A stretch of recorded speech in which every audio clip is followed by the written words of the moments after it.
Greater protections for workers will be included in the $130 billion JobKeeper legislation after the government struck an 11th hour deal with unions.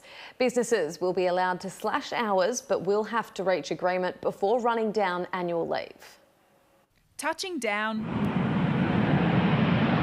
the Air Force called in to transport politicians to Parliament as MPs prepare for a special scaled-back Wednesday sitting to pass the $130 billion wage subsidy plan. Australians need the certainty of that lifeline for that next 6 months. Over 700,000 businesses so far have registered for the $1,500 a fortnight payment as the ACTU strikes a deal with the government to provide safeguards for the IR changes. So the outcome, I think, is very significant. It is temporary but critical changes to the Fair Work Act that will allow the $1,500 payments to lawfully flow. 3 major changes have been agreed to following negotiations. Employers will be able to lower the number of hours an employee works and also change the location and role if required. Workers will have to agree to take annual leave if requested by their boss, but they cannot unreasonably refuse, and total leave balances cannot be run down to less than 2 weeks. For instance, if someone had